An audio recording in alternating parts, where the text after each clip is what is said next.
Assalamualaikum warahmatullahi wabarakatuh. Para hadirin di mana saja berada, para pemirsa. Hari ini kita akan membahas tentang menyikapi setiap kurikulum baru secara bijak. Kemajuan suatu negara ditandai oleh semakin majunya dunia pendidikan. Dunia pendidikan yang maju ditandai dari hasil pendidikan yang baik. Hasil pendidikan yang baik didorong oleh kurikulum yang memadai. Kurikulum yang dikembangkan pasti berubah. Perubahan itu dimaksudkan untuk mengakomodasi perkembangan zaman yang semakin pesat. Di setiap negara, perubahan kurikulum selalu terjadi.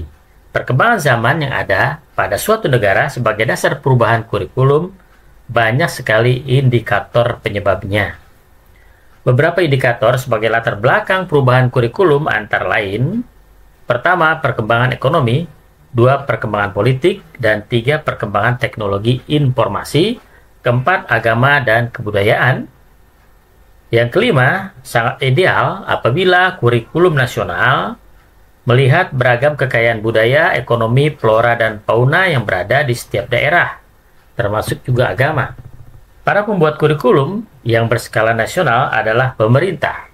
Kurikulum yang dikembangkan idealnya mengacu kepada berbagai aspek perkembangan tadi. Pada umumnya, kurikulum yang berskala nasional adalah berstandar nasional. Kurikulum yang berstandar nasional konsekuensinya adalah harus fleksibel karena mengacu pada karakter daerah yang berbeda, baik ekonomi, politik, teknologi, agama, budaya, flora, dan fauna.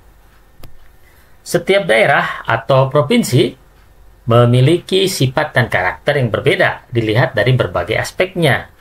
Yang harus disadari bahwa kurikulum yang dibuat oleh pemerintah memiliki standar yang mengakomodasi semuanya.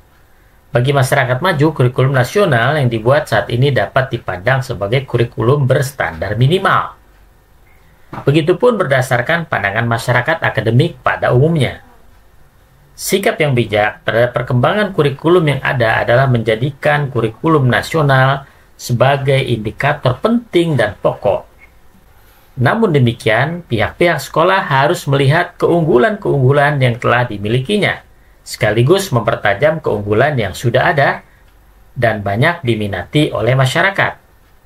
Ciri kedaerahan dari berbagai aspek yang ada di lingkungan sebuah sekolah harus dipandang sesuatu yang penting dan mendasar. Dan sekolah harus berupaya bagaimana potensi daerah dapat berkembang dengan baik. Artinya bahwa plek ketiplek menjiplak kurikulum nasional yang ada secara absolut adalah suatu hal yang tidak bijak, sebab akan berpotensi mengurangi peran otonomi guru, sekolah, dan daerah. Begitu pula bagi pemerintah memaksakan kehendak kurikulum dengan maksud penyeragaman kepada seluruh daerah secara absolut juga tidak bijak. Kebijakan yang harus diterapkan pemerintah adalah berpihak kepada berbagai kepentingan dan perkembangan daerah yang lebih baik. Otonomi guru, sekolah, dan daerah adalah faktor penting sebagai dasar implementasi kurikulum yang lebih berkembang dan lebih maju. Para pemirsa di mana saja berada, dalam penerapan kurikulum nasional, hendaknya sekolah mempertajam ciri khas yang menjadi keunggulan. Jadikanlah kurikulum nasional sebagai stimulus dalam rangka meningkatkan kualitas pendidikan yang sudah diterapkan dan dinyatakan maju oleh banyak kalangan. Apapun kurikulumnya yang datang dari pemerintah harus dapat diadaptasikan dengan branding sekolah yang sudah dimilikinya, kecuali apabila sekolah memandang bahwa kurikulum yang dilaksanakannya memiliki mutu yang di bawah standar, tidak mencapai kategori kurikulum nasional menurut pandangan masyarakat sebagai stakeholder. Nah, demikian para pemirsa di mana saja berada.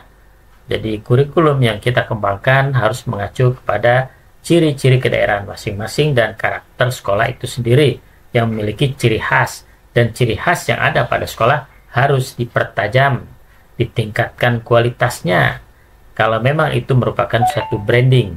Demikian apa yang saya sampaikan. Wabillahi taufiq wal hidayah. Assalamualaikum warahmatullahi wabarakatuh.